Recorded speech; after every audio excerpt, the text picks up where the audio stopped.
So those of you who don't know me, who weren't here yesterday, my name is Mike Schwarz, Chief Executive Officer of International Institute of Marine Surveying.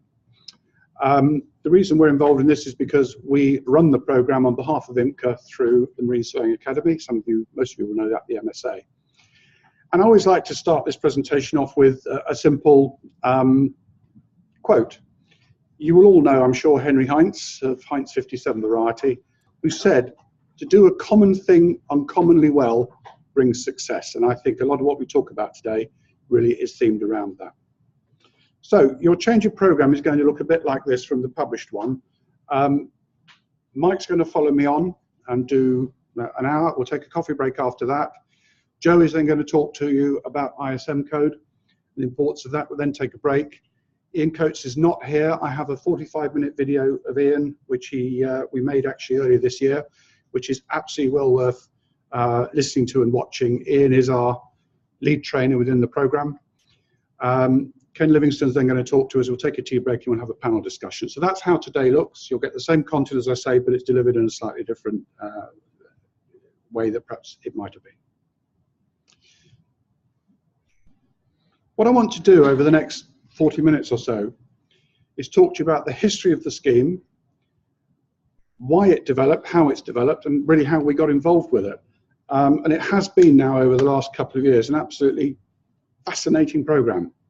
So back in early 2014, I'd only been with the organisation about a month. And I can't even remember, to be honest, how on earth we got invited to have a conversation with IMCA. It seems like ancient history now. But I found myself in the IMCA offices. And the then chief executive, a guy called Chris Charman, who's long since gone, said to me, he said, we have a problem. I said, okay, what's the problem? He said, the problem is very simple. Anybody, in theory, could end up downloading a eCMID, getting on board a vessel, and doing an audit. And he said, in this day and age, that's simply wrong. And of course it's wrong. Some of these vessels are extremely complicated. And he said, the worst thing is, he said, we don't actually know who is downloading eCMIDs and who is going out and doing them. The whole sector is completely unregulated. So I took that on board and I thought, gosh, okay, well, that's a big problem, potentially a huge problem. And I think IMCA's concern was that they felt they were almost getting themselves into a scenario where does the buck stop? If you download a eCMID, you go on board a vessel, not knowing that type of vessel, carry out an audit, who's going to get sued at the end of it when it goes horribly wrong? I think IMCA became really, really worried. But the point is, it was the industry that was pushing IMCA. So the offshore industry was saying to IMCA, there is a problem here, you guys need to sort it. That's how we got involved. We're involved in running other accreditation schemes, which some of you who were here yesterday will have heard me talk about. I will just touch on those again later. The feasibility study took quite a long time, because I have to confess, and I won't tell IMCA this, but please don't tell IMCA this. When I sat there and they said, of course you can run this scheme, and I said, oh, yes, absolutely, of course we can run this scheme. I hadn't got a clue how on earth we would develop a robust accreditation scheme. I'd never developed an accreditation scheme in my life, although we ran other accreditation schemes. Actually developing something like this in a market that seemed to be completely unregulated, in some ways almost lawless, was a huge challenge. So I sat down with some colleagues and we brainstormed it. We had a whole raft of meetings, and I have to say IMCA were very, very helpful. They put up several people who helped us create the framework. But most importantly, the scheme had to be flexible, it had to be robust, and it had to be auditable. And when I say auditable, we've yet to have an audit, but the plan is IMCA and ourselves have agreed the scheme will be audited possibly this year, if not this year, probably the first quarter of next year, by a third party. So very, very important, therefore, that we maintain records. We're not accredited to an ISO standard, but we are working at that level. Hilary, who many of you will know, and Sam, again, who you will know back at the IIMS MSA head office, are very, very meticulous in their record keeping. And that's really, really important when you open it up to an audit, that someone can come in and look at it and say, yes, it works. So we rolled out our plans, and you all know what happened. The market crashed. Oil prices went through the floor, and suddenly offshore was almost a dirty word to some people. So we're faced with a scenario where we're good to go, but the marketplace is looking challenging. The credentials of the Marine Surveying Academy, I would sum up really, we were at this point when we were talking to IMCA. We run a standard called IIMI, International Registered Marine Installation Inspectors Standard, and that's really for guys who are inspecting subsea pipes. Very, very niche, very, very specialist. We put 100 people through a program. We'd accredited them to a certain standard. Again, that market got a bit tricky as the downturn came. In fact, IIMI has been pretty much stagnant now for about 18 months, although we think we've got enough interest to get that revived again next year. And some of you will heard me talk perhaps quite passionately yesterday about the RMCI standard, Registered Marine Coatings Inspectors, which was developed again because of an industry need. 50% of the super yachts coming out of the sheds were subject to litigation because of the paint job. So we were not so much engaged, but we worked with a series of partners. Axon Bell, you will know, IIMS I touched on yesterday, Cybas, the Super Yacht Builders Association. We built a standard there, which is now being pushed on into the ISO standard for super yacht coatings. So RMCI, we've put about 80 through that program. So we're quite good at doing this stuff. The IIMI is a week-long course, RMCI week-long course, formal exam at the end, manuals, all the rest of it. So we had a basic framework that we felt we could fall back on.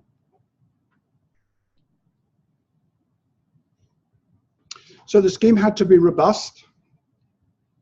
It had to have teeth. We were happy to be challenged on it as well. And I think from day one we said, you know, it's got to be transparent. We have to provide something that people can buy into, yet it's got to be flexible. And I think flexible particularly because of the state of the market at the time. Once people started doing fewer eCMIDs, it became much harder to try and understand how someone was progressing. As I said, it had to be auditable. It had to be acceptable to the industry.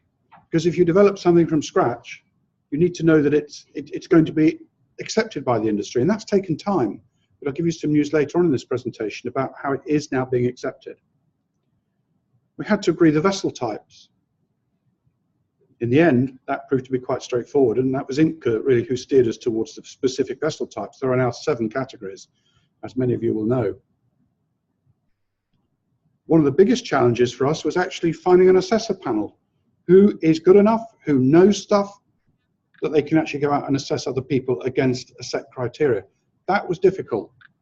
Once we found those assessors, we had to train them, we had to induct them, so that they are all working to a common standard. So we had to create that common standard, and we do talk to our assessor panel. They're all over the world. So we use the same technology we're using here, actually Zoom, to enable us to talk to those people, even though they're worldwide. And then we had to find some trainers.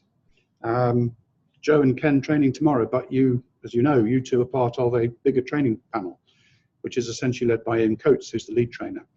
Again, challenging to find those people. And again, we need to try and understand and make sure that everyone is training to the same level. We want to be teaching the same thing. So there's a set module. Sure, Joe and Ken will deliver that module in their own way, but essentially everyone is being given the same information.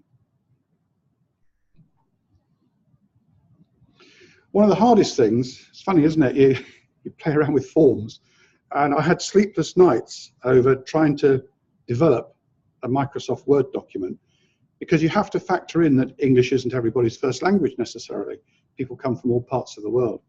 So how do you develop a form that is easy to use? And we spent ages and ages and ages, with IMCA's help actually, to try and perfect the form. I'm still not quite sure it's 100% there, but it's probably 95%. And we do go back and we do tweak it. So developing a form, really, really important to get that right, so that you can draw out. The key with the form is we want to be able to draw out the objective evidence. If somebody's getting on board a jack-up vessel, the form would enable us to get that information, so we could tick a box saying, yes, you understand what a jack-up vessel is, and we can tick that box and move on.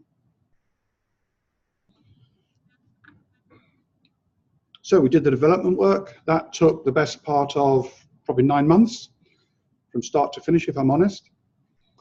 Then you have to implement the scheme. Launch of a website, relatively straightforward. We had to look for the strengths and weaknesses in the scheme. We had to look for potential loopholes. So there was an element of road testing the forms, making sure it worked, making sure it was robust, making sure people who weren't competent to do this work would not get accreditation. Very, very important. With IMCA's help, we went on a pretty major PR and marketing offensive to the industry. IMCA use a very good, actually, PR agency based in London, and they helped us really drive the message out into the industry in a very wide way. We had some very challenging applications in the early days. Challenging because perhaps we still didn't quite understand where we were going with it in total. Until you push something out into the marketplace, then you get some resistance. But until you push out into the marketplace, you don't quite know. So that caused us just to, again, reevaluate things as we go along. We're constantly reevaluating. And of course, we had to engage some people to actually manage this program because we didn't have anybody. So many of you will know Hillary, Sam Owen, who run things, Vicky Lawrence, who's the finance manager. Some of you will have dealt with them. That's Hillary. If you want to get in touch with her at any point, well, let me know. I can give you her email address. That's what Sam Owen looks like. Let me tell you about where the scheme is right now. So we soft launched the scheme in May 2015 to see what sort of reaction we would get. We officially went live in June 2015, so we're just 2 years and a bit beyond. Currently, we have had 355 applications. 17 have withdrawn.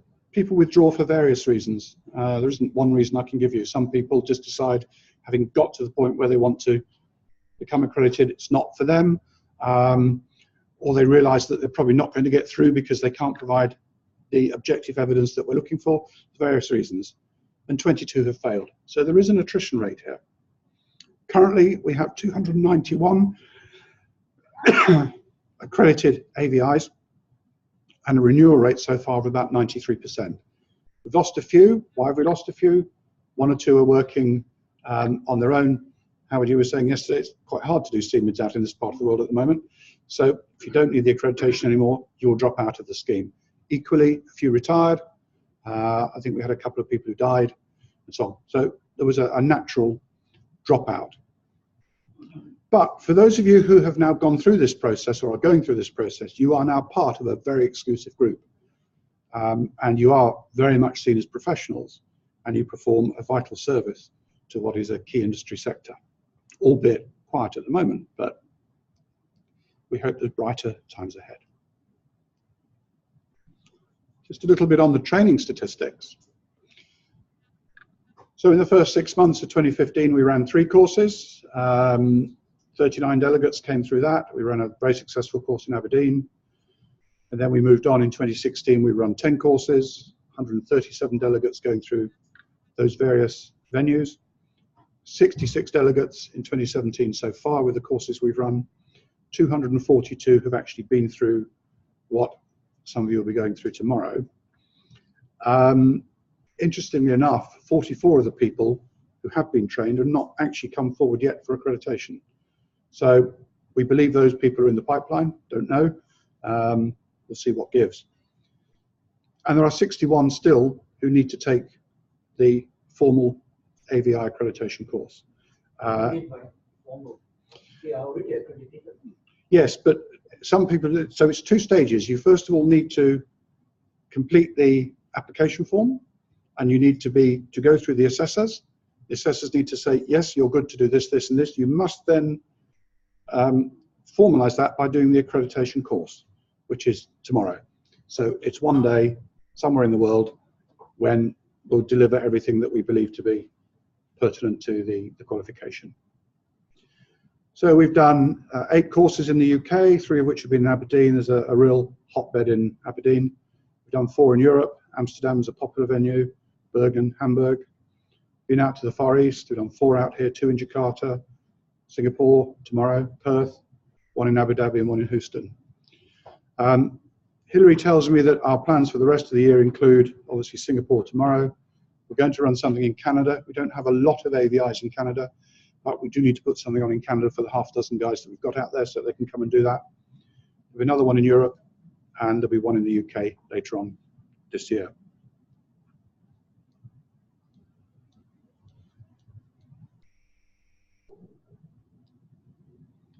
So how do you gain industry acceptance?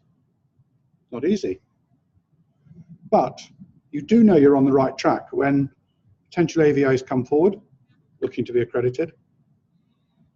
Established vessel owners, I didn't mean to do that one, established vessel owners and operators start to insist on only AVIs boarding their vessels. That's important, and I'll tell you a bit more about that later.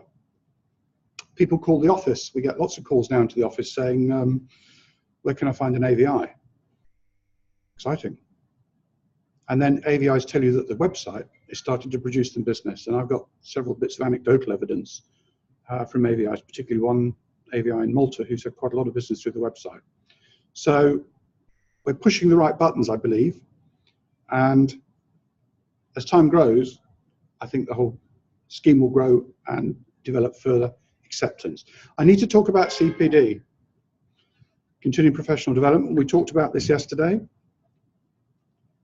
We believe it's imperative that as an AVI you keep your CPD up to date. Even more important than as an IIMS member, we think as an AVI, absolutely, really, really important. Why? Because technology is changing fast. Vessels continue to develop new features. And as I said yesterday, those of you here yesterday, learning should never stop. CPD should not be onerous, however. I talked yesterday about a new CPD app that we've rolled out for IIMS, and Terry, you were kind enough to say what a good thing that is.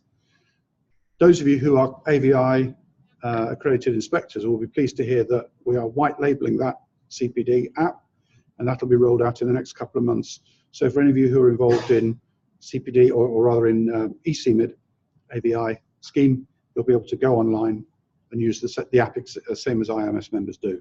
It's coming. And as I said yesterday, some of you know I'm quite passionate about standards. So all of this is linked to standards ultimately, and raising the bar and driving up the quality of what you do. Vitally important. I think almost all of you who've been accredited will have got a hard copy logbook. Not very practical, as we found out. Are you honestly going to take that book around with you onto a vessel? And no, not really. And IMCA made the decision very easy for me to actually move to an electronic version because they trebled the price to us of the book. So you simply look at the economics and say, don't think so. So as of literally last month, we have developed an online logbook, all electronic, simply based through a website. You'll be able to log on, complete a form when you see a vessel, click send, submit, that'll come straight into the office. They'll send you a copy for your records as well. We then have a copy, and then when we come to look at your CPD and your renewal in 12 months' time, we can then actually see what you've been doing. So if you've not got that link yet, and you are an accredited AVI, it's coming. We'll be with you very, very soon. As I've said, easy to complete now, much, much straightforward or more straightforward than having to fill in a hard copy book and scan it and send us a copy, because that's difficult. No more paperwork. Excuse me. Yeah. That means you're saying that this no more use. If you want to use it, I'm not going to stop you, but there is a better solution now coming that will be available. So, but if you want to continue using the hard copy logbook, please do. But we would like you to try and migrate towards the new version, which is all online. I'll have a chat with you later. There's a lot of vessels. Yeah, absolutely, absolutely. Now, some of you will be aware that there's been a rebranding going on, which has really been going on all of this year. We've finally bitten the bullet with IMCA, and we've now rebranded from CMID to eCMID. Strange, isn't it? Just adding an E in front of CMID. It's caused all sorts of issues, actually, because not just for us, for IMCA as well, they've been reading through all their literature and realizing that every time you see the word CMID, you've got to put an E in front of it. And it's really, really a laborious job. So, new logo, new branding. We are starting now to push out notification to the AVI community. You should all now be aware that we have rebranded. We have launched this new website, eCMID which has replaced the old website. So if you still have the old website cached in your PC or laptop or whatever, it'll automatically reroute to this site now. We've got redirects on the pages. This has only been live a couple of weeks. And we sent a note out. I think Hilary and Sam pushed a note out last week and said, go and check your listing on there. If you are an accredited AVI, check your listing, make sure your phone number's right, make sure you've got a photograph there that you're happy with. Ken? Yeah, I would just recommend everybody should do that. I checked mine. Phone number was wrong. Have my accreditations were missing. Yep. And something you need to follow up on is take that 00 off. Done it. Yeah. Yeah. Done it. Yeah. Yeah. The phone numbers, it's interesting actually, Ken, because it's the same on the IIMS website. As soon as we saw that, we thought, oh, we're not consistent in the way we display phone numbers internationally. Some have 0044, some have +44, some have +44 brackets O, close brackets, and then the number. So we're not consistent. We are now going to make everything consistent across both IIMS and eCMID. You must check your listings, really, really important. And if it's wrong, just bash an email over to the guys in the office and we'll get that sorted for you. We have added, I think, what is a good new feature, which is a searchable map. There's necessarily no rhyme, no reason, or logic sometimes to how people will find somebody, but generally I think location is quite important. If you've got a vessel in a particular city, you probably want to find an eCMID AVI who's quite close to that. I mean, that to me is logical. It's not always the case, but people said it would be great if we had a searchable map. So there is now a clickable map. So when you go onto the map, you'll see every AVI has their own pin. It's a little bubble, and if you hover over the bubble, it will show the name of the AVI and their AVI number. If you click on that little bubble or the pin, it opens up in a pop-up screen, and it's got, as Ken says there, the phone number, the name of the AVI, and the classifications. You must make sure that's correct. Please, please, please, I would urge you, do go and check your listings.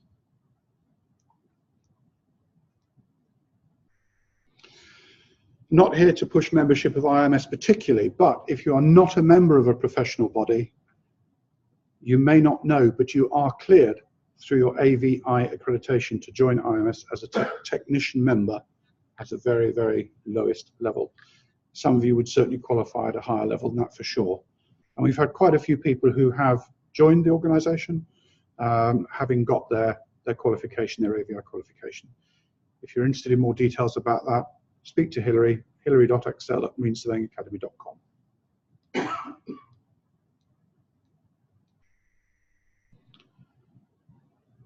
So what about the future? As some of you will be aware, IMCA have imposed some pretty stringent changes from 1st of January 2018. What IMCA has said is that only eCMID reports will be recognised by IMCA that are uploaded to the eCMID database, which is now growing strongly. But you must be an eCMID AVI to be able to access that, to do that. Those who are not accredited will effectively be frozen out of the database. This is a big change. Mike, you may want to touch on this later, perhaps in your presentation. We have concerns about that. We don't quite know what that's going to mean. You've got some figures on there, Mike, on how the eCMID database is growing, so we'll share those with you a little later. But it's a big change coming. So effectively what IMCA are doing is they're forcing the industry to work this way. Interesting times. One of the things we're very keen to do is to build a community. We don't want you just to become an AVI inspector, to sit there and just think, well, I'm in isolation now. So we do want to try and wrap you in and build you into that community. We will start to deliver some online seminars. We've done that successfully this year with IIMS, and we're going to do it again in this sector too. So keep an eye out for some of those coming. There is a LinkedIn group. If you're not part of it, join it. We've got about 120 eCMID AVIs who are part of that group. You won't get in unless you're an eCMID AVI. So if you've got your qualification, come and join the group. It's a great way for us to share information and disseminate news and information to you. There is an eCMID Twitter feed as well. Do go and dig that out and join that too. Follow us. One of the things we need to think about is refresher training, because those of you who have got the badge, the AVI badge, are good for 5 years. We're not awfully keen about just leaving it for 5 years and then picking up in 5 years' time and re-evaluating you. we like to see that there's something going on over that period of time. So there will be some refresher training opportunities. Joe's going to talk to you about ISM shortly, and it may be that ISM would be something quite useful to push out as by way of a refresher. But we haven't yet developed that program. We need to develop something for next year because there will be AVIs who are 3 years into the scheme next year. And we think that's the right time to start pushing that out. We also need to develop the re-evaluation process after 5 years. And to be honest, again, we haven't really looked at what that might entail. We don't want people to have to fill in a whole form from scratch again. But there needs to be some kind of formal process that after 5 years, people are re-evaluated. We just check you are still good. What you said 5 years ago, you can still provide that objective evidence without the hassle of going through, massive formal form. But watch this space because we don't yet know what that might look like. One of the first questions I had for IMCA is, how many eCMID guys are out there? How many people are out there doing eCMIDs? Frankly, IMCA hadn't got a clue at that time.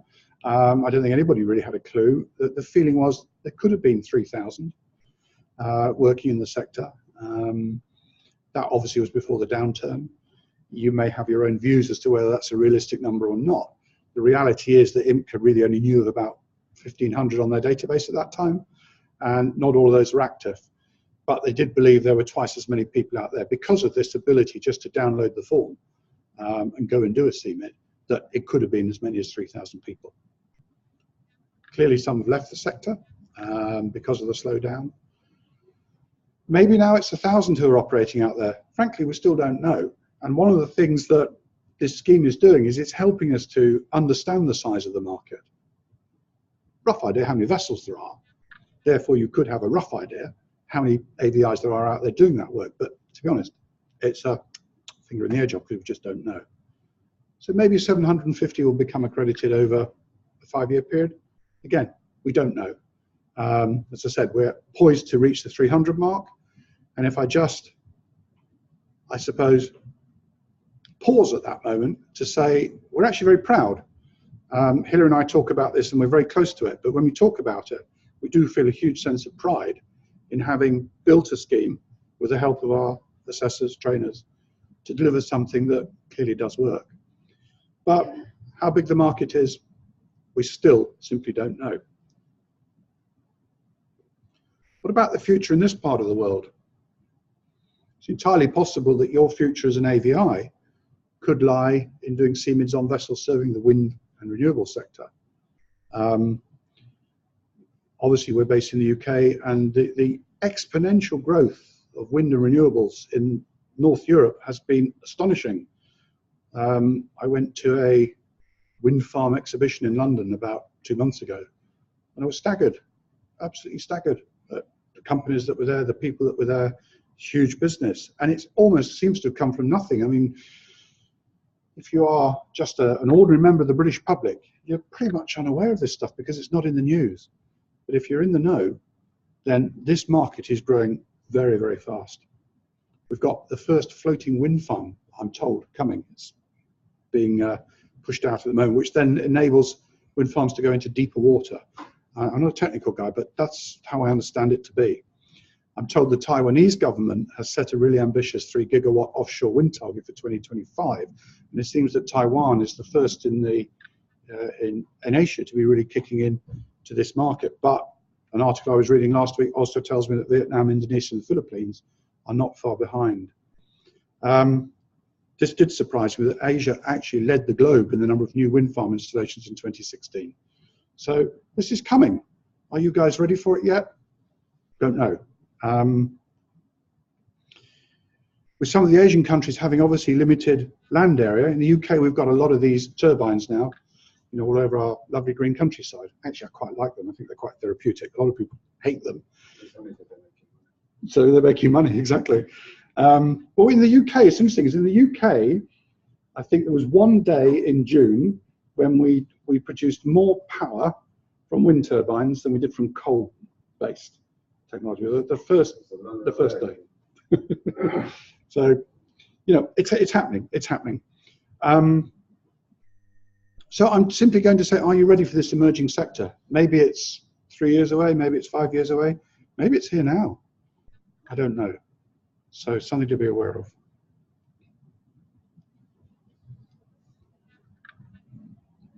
In recent weeks, we've had 3 majors endorse the eCMID scheme. For me, this is evidence that the scheme is starting to become accepted in the industry. You may or may not know all of these people. I'm sure you all know Siemens. Vattenfall, one of the leading Swedish utility company, huge up in Northern Europe. Dong Energy, who I believe are involved in Taiwan now. All 3 organizations have said that publicly, I might add, they will only use accredited AVIs on their vessels. So if you're not accredited, you're not going to get on board these companies' vessels or on board their fleet. So the scheme is gaining teeth, slowly but surely.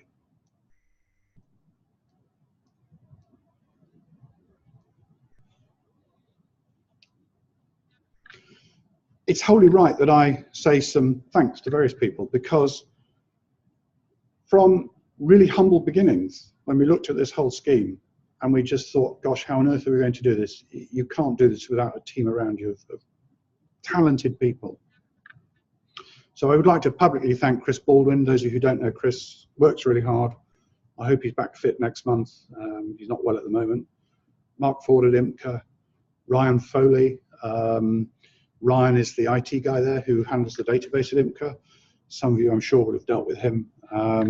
Those of you who are here tomorrow will see a new video from Ryan that he's made specifically for this event tomorrow. So I thank IMCA for their support. I thank our assessors, I thank our trainers, because they do a really, really important job. And as I've said to you earlier, part of the challenge for us is to make sure that we are training everybody in a similar fashion and that we are delivering the same content. Same with the assessors. And it's quite often when we have a borderline case that comes in that we will look to another assessor. So we will put out for a 2nd or 3rd review. I'm just very, very grateful to the assessors who take that work on. Thanks to my colleagues at IIMS HQ, they perform a great job. And most importantly, thanks to you guys, the AVIs who've come forward for accreditation. We couldn't have done this scheme without you. So that's really all I want to say. But I want to leave you with this final quote. Some of you might know Gordon Ramsay. He's a pretty obnoxious British chef, actually. He really is a nasty man. But he just said this, and it just sat with me. The minute you start compromising standards, for whatever reason, that's it, game over. And I think that's absolutely true. We cannot compromise standards. We've set a scheme. We live and die by the quality of our AVIs and their ability to conduct this to an acceptable level. So that's all I want to say. I've got 5 minutes just to take any questions at this point, if anybody wants to raise anything. I silenced you all. Mike. It's not to do with my speech, but I attended the IMCA AVI presentation in Amsterdam that was given by Chris and Hillary. It was very well done. Yeah. Hopefully I can use part of that in my presentation today. But one of the things that came from the audience was one of the larger survey companies, who I won't name, but one of the most eminent survey companies, said, corporately, we're not going to go for AVI because we believe we're competent and we can't afford it. You know, they tied up around the world. I think they had 60 potential AVIs within the company, and they said at £845 a head, yep, plus £190 renewal fee. Yep. You can't afford it, not in this market today, Yep. we're cutting costs. Yep. So if we lose those key guys, it's all right, the independents, you know, getting accreditation and hopefully getting the work from it. But I just think we might lose a bit of fervour if we don't interest and keep what are known as to be the key guys. It's a challenge, and part of the challenge for us is to work with the owners to try and get through to them to say, you know, you need to do this, and we accept that things are difficult at the moment. I think we are encouraged by some of the bigger players who are moving that way, but not everybody will. And of course, the challenge comes after January 2018, in some ways, when the rules change. What happens to those people who sit outside the scheme? Question mark, because I don't have the answer to that. And only time will tell. So, and of course, you've got people, this is IMCA's problem rather than our problem. I don't want to talk about IMCA's strategy, but of course, a lot of guys are using old IMCA eCMID forms. In some cases, many versions old. And those are deemed by a vessel owner operator to be acceptable. Whether that's going to change after January 18, I don't know, Mike. So time will tell. But it's a constant battle, really. You have to just keep pushing out, explaining the scheme to people, explaining why it has teeth, why we've done it, or why IMCA wanted to do this to try and regulate and clean up the industry. But it's a long-term game. It's not a short-term game. It takes years. Mike, I had a comment here. I've met some of our clients in the Middle East where they found the eCMID done on the newer crafts for the first time or so as a value add, as an advertisement to their vessel being in ship shape and ready for employment, because their sales and marketing team who pitch the vessels to contracts, they have a huge benefit of sending the eCMID link of the particular vessel which they are offering for a contract, because it's more than what they say in the specs of the ship. It's giving them almost an 80-page overview of the vessel. So if we promote that aspect more towards the owners, there will be a bite on it, because today probably there are 15 nibblers to one hook on a contract, trying to promote their own their vessels for that contract. But at the same time, the contract owners are also skeptical about the condition of the vessel, because not all offshore vessels are in ship shape with all the cost cutting, etc. going on. So it is a good pitch to owners to keep them interested in the program. Thank you, Zaria. Any other comments? Okay.